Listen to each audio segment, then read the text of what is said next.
Colonel Marcus Hale stood tall, his uniform crisp and immaculate, as he stepped out of the taxi in front of the Grand Hotel hosting the International Defense Summit. The building loomed ahead, its glass facade reflecting the morning sun. It was a prestigious event, drawing military leaders, policymakers, and experts from across the globe. For Marcus, this wasn't just another conference. It was an opportunity to share years of hard-earned wisdom with those who could make a difference. He adjusted the medals on his chest, reminders of battles fought and lives touched during his 25-year career. As he entered the lobby, the hum of conversation filled the air. Attendees milled about, exchanging pleasantries and business, cards. Some glanced at Marcus curiously, their eyes lingering perhaps a moment too long. He had grown accustomed to such looks over the years. His presence often sparked curiosity or discomfort in spaces where people like him were still underrepresented. But Marcus carried himself with quiet confidence. His achievement spoke louder than any stereotype ever could. After checking in, Marcus headed toward the elevators. As he waited, scrolling through his phone to review his notes for the keynote, address scheduled later that day, a man approached. This newcomer wore a badge clipped to his belt, identifying him as Officer Ryan Grayson, a local police officer assigned to assist with security during the summit. Grayson's demeanor was brash, his tone laced with thinly veiled hostility. "Excuse me," Grayson said, his voice cutting through the ambient noise. "You're military?" He gestured vaguely at Marcus's uniform, though it was clear. He already knew the answer. Marcus nodded politely, offering a firm handshake. "Yes, Colonel Marcus Hale, United States Army." Grayson didn't reciprocate the gesture. Instead, he tilted his head, studying Marcus as if inspecting something unusual. "Colonel, huh? That's quite the rank. Must have been some serious dedication, or maybe you got lucky along the way." His tone dripped with insincerity, each word carefully chosen to provoke. Marcus ignored the jab, maintaining his composure. "It's taken years of service, sacrifice, and hard work. I'm proud of what I've accomplished." "Well, good for you," Grayson replied, smirking. "But let's be honest, how many others like you are walking around here? Not exactly a common sight, is it?" The comment stung, but Marcus refused to rise to the bait. He'd faced prejudice before, both subtle and overt, and learned early on that responding emotionally only played into the hands of those seeking to undermine him. Instead, he offered a tight smile. "Diversity strengthens our institutions, Officer Grayson. Perhaps one day people will see that more clearly." Grayson snorted, clearly unimpressed. Sure. Diversity and all that. But we can't forget merit, right? Sometimes things aren't handed out equally because they shouldn't be." Before Marcus could respond, the elevator doors opened and he stepped inside, grateful for the reprieve. Still, Grayson's words lingered, gnawing at the edges of his mind. It wasn't the first time someone had questioned his accomplishments, implying they were less deserved because of his race. Yet these encounters always left a sour taste, a reminder that no matter how high he climbed, there would always be people determined to pull him down. Once upstairs, Marcus unpacked his belongings and took a moment to collect himself. The view from his room was breathtaking, a sprawling cityscape bathed in golden sunlight, but his thoughts kept drifting back to Grayson. Something about the man unsettled him. There was a recklessness in his gaze, a sense that he thrived on, stirring up trouble. Marcus reminded himself to stay vigilant. Interactions like this rarely ended without consequences. Later that afternoon, Marcus attended a pre-conference mixer designed to foster networking among attendees. The room buzzed with energy, the clink of glasses mingling with animated discussions about global security challenges. Marcus moved through the crowd, engaging in thoughtful conversations with fellow officers and diplomats. Many expressed admiration for his work, particularly his efforts to mentor young soldiers from diverse backgrounds. These moments reaffirmed why he loved his job, not just for the missions and accolades, but for the chance to inspire others. Yet, even amidst the camaraderie, Marcus couldn't shake the feeling of being watched. Sure enough, as he reached for a drink at the bar, Grayson appeared once again, This time, the officer leaned casually against the counter, nursing a whiskey. "So, Colonel," he began, his voice carrying just enough volume to draw attention from nearby guests. "Big speech tomorrow, huh? Bet you're loving all the attention." Marcus stiffened slightly but kept his expression neutral. "It's not about attention. It's about sharing ideas that might help protect our nations." "Of course," Grayson said mockingly. "Ideas, leadership, all that fancy stuff. But tell me, do you think everyone here sees it the same way? Or do they wonder how someone like you ended up where you are?" The room seemed to grow quieter, though whether by coincidence or design, Marcus couldn't tell. Several pairs of eyes darted between him and Grayson, gauging the tension crackling in the air. Marcus chose his words carefully. "I earned my place through dedication and integrity. If anyone doubts that, they're welcome to look at my record." Grayson chuckled darkly, swirling his glass. "Records don't always tell the full story, do they? Sometimes connections and quotas play a part too. Just saying." The comment drew murmurs from nearby listeners. Some looked uncomfortable, shifting awkwardly as if unsure whether to intervene. Others exchanged glances, silently debating whose side to take. Marcus felt the weight of their judgment pressing down on him, but he remained steadfast. "If you have concerns about my qualifications, Officer Grayson, feel free to raise them officially. Until then, I suggest focusing on your own responsibilities." With that, Marcus turned and walked away, leaving Grayson standing alone. Though outwardly composed, his pulse raced. He knew this wouldn't be the last he heard from the abrasive officer. And deep down, he feared that whatever came next might test him more than he anticipated.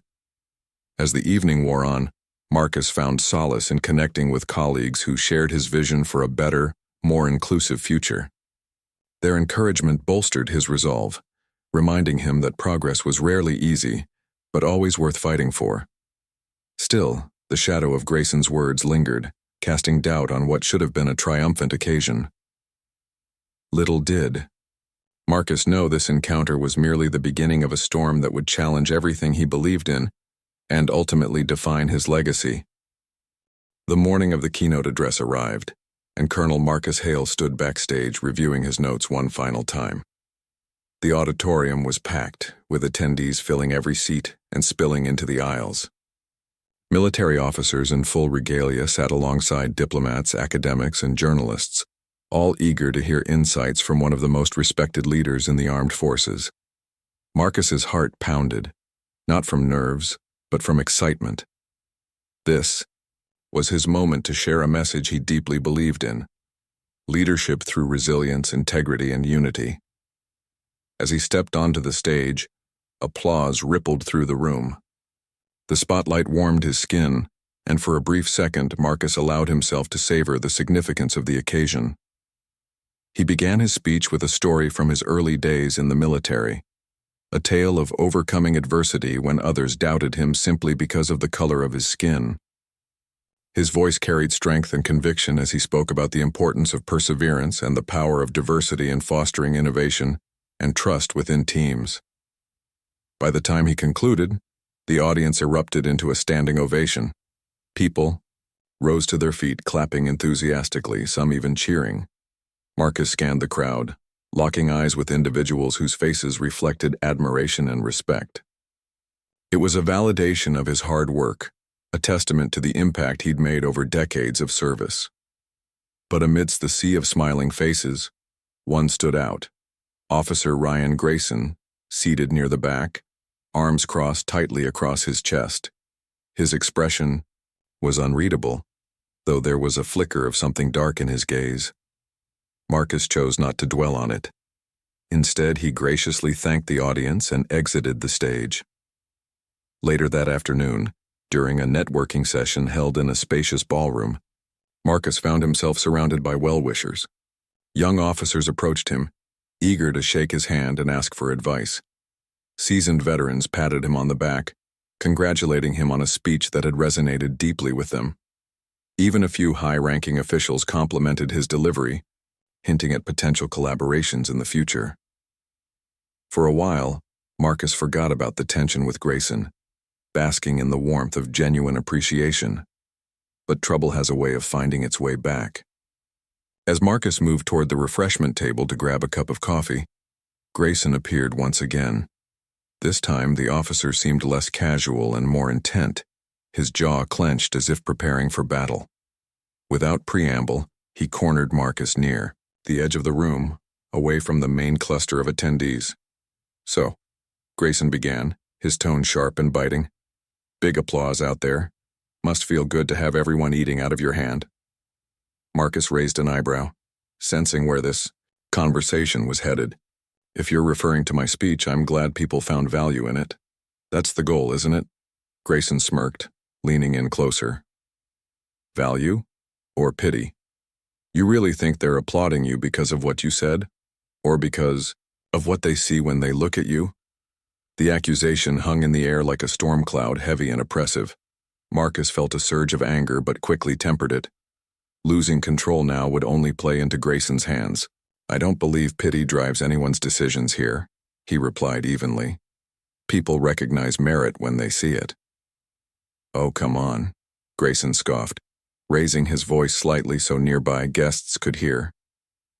"Let's cut the act. Everyone knows you've been handed opportunities because of your background. Admit it. You wouldn't be where you are today without playing the race card." A hush fell over the immediate area. Conversations paused as heads turned toward the growing confrontation. Some attendees looked uncomfortable, shifting awkwardly or pretending not to notice. Others watched intently, curious to see how Marcus would respond. A few murmured amongst themselves, speculating about the exchange. Marcus took a deep breath, meeting Grayson's gaze head-on. "Opportunities may open doors, but it's what you do once inside that matters. My career speaks for itself. If you have specific concerns about my qualifications, take them up with the appropriate channels. Otherwise, this conversation is over." With that, Marcus turned to walk away, hoping to diffuse the situation. But Grayson wasn't done yet. He reached out, grabbing Marcus's arm. Not forcefully enough to cause harm, but enough to make his intentions clear. "Don't walk away from me," he growled, his voice low and menacing. "You're hiding behind a uniform and a title, but we both know the truth." Marcus stopped mid-step, turning slowly to face Grayson. Though he kept his tone calm, there was steel in his words. "Remove your hand from my arm, Officer Grayson. Now." For a split second, Grayson hesitated, as if weighing whether to escalate further. Then, realizing the growing attention from bystanders, he let go, stepping back with a sneer. "This isn't over," he muttered under his breath before stalking off, leaving Marcus standing alone amidst a sea of curious stares. Security personnel soon arrived, alerted by concerned attendees who had witnessed the altercation. They gently questioned Marcus about what had transpired, assuring him they would monitor Grayson's behavior moving forward. While grateful for their intervention, Marcus couldn't shake the unease settling in his chest.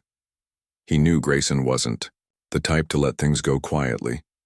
Whatever animosity the officer harbored would likely resurface, and possibly in a more damaging way. Word of the incident spread rapidly throughout the conference.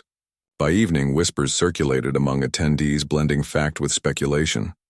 Some defended Marcus, praising his composure and professionalism in the face of provocation. Others, however, sided with Grayson, dismissing the confrontation as harmless banter or suggesting that Marcus might indeed benefit from preferential treatment. Social media amplified the chatter, with snippets of overheard conversations fueling debates online. That night, unable to sleep, Marcus sat by the window of his hotel room, staring out at the city lights.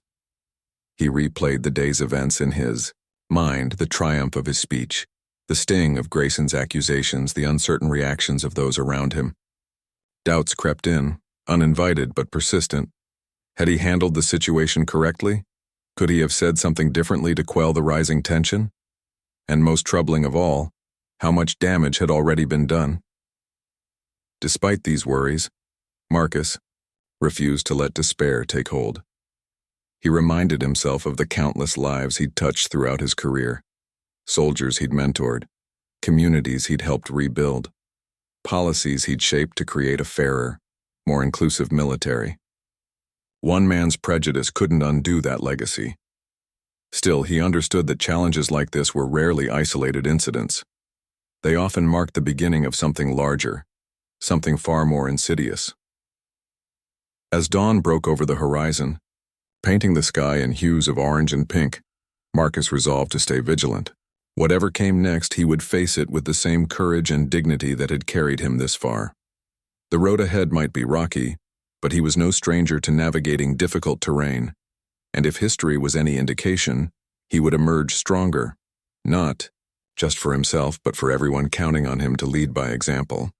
The next morning, Marcus awoke to the sound of his phone buzzing insistently on the bedside table. At first he thought it was an early alarm, or perhaps a reminder about the day's schedule. But as he reached for the device, his stomach sank. Notifications flooded the screen, messages from colleagues, friends, and even strangers. Each one carried variations of the same message. "Have you seen this?" Curious and slightly uneasy, Marcus opened the links they had sent. His blood ran cold as he watched a video clip that had already gone viral online.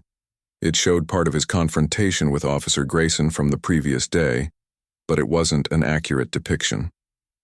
The footage had been carefully edited, cutting out key moments where Grayson had initiated the aggression and made inflammatory remarks. Instead, the video portrayed Marcus as defensive and combative, while Grayson appeared calm and composed. A caption beneath the clip read, "Military colonel loses temper during conference altercation." Anger flared inside Marcus, but it quickly gave way to frustration. He knew how these things worked. A misleading narrative could spread faster than the truth ever could. What worried him most was the commentary below the video. Some comments defended him, calling out the obvious bias in the editing. Others, however, latched onto the portrayal as evidence of what they called reverse racism, or claimed Marcus was using his position to silence dissent. The worst were the vitriolic attacks, accusing him of being undeserving of his rank and questioning whether he had earned his place through merit or favoritism. Determined to stay focused, Marcus dressed quickly and headed downstairs for breakfast. As he entered the hotel dining area, he noticed a shift in the atmosphere. Conversations paused when he walked by, and several attendees avoided making eye contact.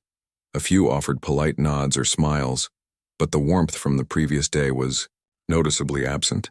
Even some of the people who had praised his speech now seemed distant, as if unsure how to approach him after seeing the video. By mid-morning, the situation escalated further. Anonymous sources within the military leaked allegations against Marcus, claiming misconduct during his tenure. These accusations ranged from minor infractions to outright fabrications, painting a picture of someone unworthy of their rank. Though none of the claims held up under scrutiny, they added fuel to the firestorm brewing around him. Journalists camped outside the hotel, eager to get a statement from either Marcus or Grayson. Reporters bombarded organizers with requests for interviews, turning the conference into a media circus. Marcus tried to focus on his responsibilities at the summit, attending panel discussions and meeting with delegates as planned. But everywhere he went, he felt the weight of suspicion and judgment pressing down on him. During a session on global security strategies, a moderator awkwardly steered clear of topics related to diversity and inclusion, likely fearing backlash. Several attendees who had previously sought his advice now avoided sitting near him altogether. The isolation gnawed at him, not because he craved attention, but because it underscored the fragility of trust in institutions meant to stand for fairness and justice. Back in his room later that afternoon, Marcus received a call from General Thompson, one of his superiors. The general's tone was measured but firm. "Colonel Hale," he began, "I need you to understand that we're dealing with unprecedented scrutiny here. People are asking questions not just about you, but about the integrity of our entire organization." "I'm aware of the situation, sir," Marcus replied, keeping his voice steady despite the turmoil swirling inside him. "But I assure you, none of these allegations are true. This is a smear campaign fueled by misinformation." "I believe you, Marcus," the general said, after a pause. But belief isn't enough right now. Public perception matters, and unfortunately, perception can sometimes outweigh reality. We have no choice but to open an internal investigation. It's protocol. Marcus clenched his jaw, fighting back the surge of betrayal he felt. Protocol, or not, the decision stung. An investigation would drag his name through the mud, subjecting him to endless scrutiny and doubt. Worse still, it signaled that those above him were willing to sacrifice his reputation to protect the institution, even if it meant throwing him under the bus. Meanwhile, Grayson faced no consequences whatsoever. In fact, he seemed to thrive in the chaos. Far-right groups and conservative media outlets rallied around him, praising his courage for speaking out against political correctness. Interviews with Grayson popped up across various platforms, where he doubled down on his earlier accusations, portraying himself as a victim of cancel culture. Supporters donated money to his legal defense fund, which he hadn't even needed yet, and hashtags like "Stand with Grayson" trended on social media. As days passed, the pressure mounted. Marcus found solace in talking to trusted allies, including retired officers who had faced similar challenges during their careers. One of them, a former general named Linda Carter, encouraged him to fight back. "You can't let this slide, Marcus," she told him over the phone. "If you do, it sets a dangerous precedent. They'll keep coming for others like us, chipping away at everything we've built." Linda connected Marcus with a renowned attorney specializing in cases involving discrimination and defamation. Together, they began gathering evidence to counter the false narratives spreading online.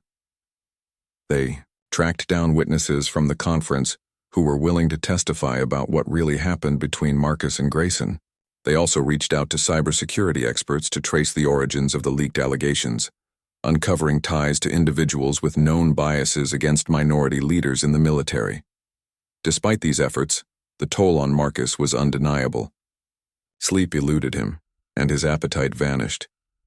He spent hours staring at the ceiling, replaying every interaction he'd ever had, wondering if there was something he could have done differently to prevent this mess. Yet amid the darkness, a spark of determination ignited within him. This wasn't just about saving his career anymore. It was about exposing the systemic issues that allowed situations like this to happen in the first place. One evening, Marcus scrolled through articles dissecting the controversy, he came across a comment that stopped him in his tracks. Written by a young cadet, it read, "Colonel Hale has always been someone I looked up to. If they can tear him down, what hope do the rest of us have?" The words hit Marcus like a punch to the gut. For years, he had strived to be a role model, someone who proved that barriers could be broken with hard work and resilience. Now, his struggles threatened to shatter the dreams of those who followed in his footsteps. That realization hardened his resolve. He couldn't give up, not for himself, but for everyone counting on him to pave the way forward. As the week drew to a close, Marcus prepared to file a formal complaint against Grayson and the entities involved in perpetuating the smear campaign. It was a risky move, one that could alienate him further from the very system he sought to reform. But Marcus understood that change often required bold action, even at great personal cost. With the support of his legal team and allies, he submitted the paperwork, officially launching a battle that would test his strength, patience, and faith in justice. Though uncertain about the outcome, Marcus took comfort in knowing he was doing the right thing. Every step he took brought him closer to accountability, not just for Grayson, but for the broader systems that enabled such behavior. And though the road ahead promised to be long and arduous, Marcus refused to back down. After all, standing up for what was right wasn't just part of his job description. It was the essence of who he was. The weeks following Marcus's decision to file a formal complaint were a whirlwind of activity. News of his legal action spread quickly, reigniting public interest in the controversy. For the first time since the ordeal began, Marcus felt a glimmer of control over the narrative. He wasn't just reacting to attacks anymore. He was taking charge, forcing accountability where it had long been absent. But as he soon discovered, fighting back came with its own set of challenges. The initial response from the military establishment was lukewarm at best.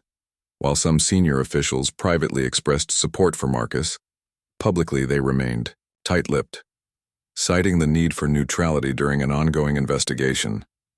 This cautious approach frustrated Marcus deeply. It felt like the institution he had devoted his life to was more concerned about protecting its image than standing up for one of its own. Still, he refused to let cynicism consume him. Instead, he channeled his energy into building a coalition of supporters who believed in justice and fairness. Veterans organizations became a cornerstone of Marcus's campaign. Groups representing minority service members rallied behind him, organizing protests outside military headquarters and launching petitions demanding transparency and reform. Social media played a pivotal role, amplifying their voices and drawing attention to systemic issues within the armed forces. Hashtags like #Justice for Hale and #End Military Bias trended nationwide, sparking conversations that many had avoided for far too long. Journalists, once hesitant to dig deeper into the story, began investigating Grayson's background. What they uncovered painted a troubling picture. Records showed that Grayson had a history of disciplinary issues, including multiple complaints filed against him by colleagues and civilians, alleging racial profiling and excessive force. Despite these red flags, he had faced minimal consequences, often skating by thanks to influential connections within law enforcement circles. The revelations shocked even those who had initially sided with Grayson, forcing them to reconsider their stance. Public opinion began to shift. Videos surfaced online showing Marcus mentoring young soldiers, speaking passionately about diversity and inclusion, and leading humanitarian missions abroad. These clips served as a stark contrast to the distorted image portrayed in the viral video. Viewers left comments expressing regret for doubting him and admiration for his resilience. Even some conservative commentators softened their tone, acknowledging that while they disagreed with certain aspects of his advocacy, they couldn't deny his contributions to national security. Grayson, on the other hand, found himself increasingly isolated. His attempts to maintain momentum fizzled as scrutiny intensified. Far-right groups that had once championed him distanced themselves after learning about his checkered past. Meanwhile, internal investigations into his conduct revealed enough evidence to warrant suspension pending further review. Though not yet convicted of any wrongdoing, the damage to his reputation was undeniable. For the first time, Marcus allowed himself to feel a flicker of vindication, not out of spite, but because it signaled progress toward accountability. Behind the scenes, Marcus worked tirelessly with his legal team to gather irrefutable proof of the smear campaign against him. Cybersecurity experts traced the leaked allegations to anonymous accounts linked to individuals with ties to extremist ideologies. Emails and documents obtained through subpoenas exposed coordinated efforts to discredit Marcus, painting a chilling picture of how easily misinformation could be weaponized. Armed with this evidence, Marcus's attorneys filed additional motions targeting not only Grayson, but also the organizations complicit in spreading falsehoods. As the legal battle unfolded, Marcus faced moments of doubt. Late nights spent reviewing case files left him physically and emotionally drained. There were days when the weight of the fight seemed unbearable, when the thought of losing everything loomed large. Yet every time he considered stepping back, he remembered the faces of those counting on him. Young cadets inspired by his journey, veterans who saw themselves in his struggles, and ordinary citizens yearning for change. Their unwavering support kept him going, reminding him that this fight was bigger than himself. One particularly poignant moment came during a virtual town hall organized by a veterans advocacy group. Hundreds of people tuned in to hear Marcus speak about his experiences and share his vision for a more inclusive military. As he addressed the audience, his voice steady and filled with conviction, he noticed something remarkable. Tears streaming down the faces of listeners. They weren't tears of pity or sorrow, but of solidarity and hope. It was a powerful reminder that his story resonated deeply, transcending personal grievances to highlight universal truths about perseverance and integrity. By the time fall arrived, significant developments emerged. Grayson's suspension turned into termination after investigators uncovered additional misconduct unrelated to Marcus's case. Several high-ranking officials implicated in the smear campaign resigned amid mounting pressure. Though justice wasn't perfect, it never was. Marcus took solace in knowing that his actions had sparked meaningful change.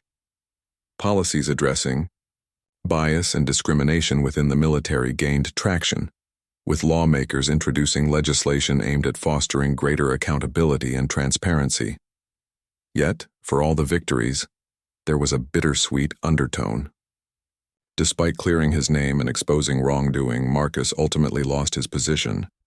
Military leadership, citing concerns about maintaining cohesion, decided to push him into early retirement rather than risk further controversy. The decision stung deeply, a painful reminder that institutions often prioritize self-preservation over individual sacrifice. Still, Marcus chose to view it not as defeat, but as redirection, a chance to focus on advocacy work without the constraints of bureaucracy. In his final days of active service, Marcus reflected on his journey. He thought about the battles fought, both literal and figurative, and the lives touched along the way. He remembered the young soldier who once doubted her ability to rise through the ranks until Marcus encouraged her to believe in herself. He recalled the community leaders who thanked him for rebuilding neighborhoods torn apart by conflict. And he thought about the countless strangers who reached out during his darkest hours, offering words of encouragement and gratitude. Though no longer wearing the uniform, Marcus knew his mission was far from over. He founded an organization dedicated to addressing discrimination within the military and promoting inclusive leadership practices. Through workshops, mentorship programs, and policy initiatives, he sought to create a future where no one would have to endure what he had faced. His story became a beacon of hope, inspiring others to speak out against injustice and demand better from the systems meant to protect them. Years later, as Marcus sat on the porch of his home watching the sunset, he allowed himself to smile. The scars of the past remained, but they no longer defined him. Instead, they served as reminders of the strength required to overcome adversity and the importance of standing firm in the face of hatred. Marcus Hale may have lost his job, but in doing so, he gained something far greater, the opportunity to leave a legacy that would endure long after he was gone. Marcus Hale's transition from military officer to civilian advocate wasn't easy. The first few months after his early retirement were a blur of emotions: relief, anger, pride, and sadness, all mingling into an overwhelming tide. He spent hours walking through the quiet streets near his home, trying to process everything that had happened. His uniform, neatly folded in a box at the back of his closet, felt like a relic of another life. Yet, Marcus knew he couldn't dwell on what he'd lost. Instead, he focused on what he could build, a future where no one else would have to endure the same struggles he faced. The organization Marcus founded quickly gained traction. Named Pathways to Progress, it aimed to address systemic discrimination within the military and foster inclusive leadership practices. Drawing on his decades of experience, Marcus designed workshops and mentorship programs tailored to young service members from underrepresented communities. These initiatives weren't just about teaching skills, they were about instilling confidence, resilience, and a sense of belonging. For many participants, meeting Marcus was transformative. They saw in him not just a decorated officer, but a living testament to the power of perseverance. One such participant was Lieutenant Jasmine Carter, a young African-American woman who had joined the Army straight out of college. Early in her career, she faced subtle forms of bias, comments about how she didn't fit the mold, or suggestions that her promotions were due to quotas rather than merit. At times, these remarks made her question whether she truly belonged. But attending one of Marcus's workshops changed everything. Listening to him share his own experiences gave her strength. She realized she wasn't alone, and more importantly, she learned strategies for navigating adversity without compromising her values. Jasmine wasn't the only one inspired by Marcus's work. Veterans who had left the service disillusioned found renewed purpose volunteering with Pathways to Progress. High school students considering careers in the military attended outreach events, eager to learn from someone who understood their challenges. Even senior officers reached out, seeking advice on creating more equitable environments within their units. Slowly but surely, Marcus's efforts began to ripple outward. touching lives across generations and ranks. Media coverage of Marcus's advocacy brought further attention to the issues he championed. Documentaries, interviews, and opinion pieces highlighted his journey, showcasing both the obstacles he overcame and the solutions he proposed. One particularly impactful segment featured testimonials from current and former service members who credited Marcus with helping them navigate discrimination. Viewers were moved by their stories, sparking widespread discussions about diversity and inclusion in institutions traditionally resistant to change. Despite the progress, Marcus encountered resistance along the way. Some critics dismissed his work as unnecessary, arguing that the military already did enough to promote equality. Others accused him of harboring resentment and using his platform to settle old scores. Marcus listened to these criticisms calmly, refusing to let them derail his mission. He understood that change rarely came without pushback, especially when it challenged deeply ingrained norms. Rather than engaging in arguments, he let his actions speak for themselves, trusting that results would ultimately silence doubters. Over time, Marcus's influence extended beyond the military. Civilian organizations grappling with similar issues turned to him for guidance. Corporations sought his expertise in implementing diversity training programs, while universities invited him to deliver lectures on leadership and social justice. Though flattered by the recognition, Marcus remained grounded, always prioritizing the needs of those directly affected by inequality. To him, success wasn't measured in accolades, but in tangible improvements in people's lives. As years passed, Marcus began receiving invitations to speak at international conferences, the very kind he had once attended as a participant. Standing on stage again, this time as a civilian advocate, he marveled at how much had changed since his confrontation with Officer Grayson. Back then, he had been an outsider in many ways, scrutinized for his background and doubted for his achievements. Now he stood as a respected leader, celebrated not despite his identity but because of it. His presence reminded audiences that diversity wasn't a liability, it was a source of strength. One evening, during a panel discussion in London, Marcus shared a story that resonated deeply with the audience. It was about a young soldier he had mentored named Daniel, whose family had immigrated to the United States seeking a better life. Daniel dreamed of becoming an officer but struggled with self-doubt, convinced that his accent and cultural differences would hold him back. With Marcus's encouragement, Daniel persevered, eventually earning his commission. Years later now, a captain, Daniel sent Marcus a letter thanking him for believing when others wouldn't. That letter meant more to me than any medal, Marcus told the crowd, his voice thick with emotion, because it reminded me why I do this work. Not for myself, but for everyone who deserves a fair shot at greatness.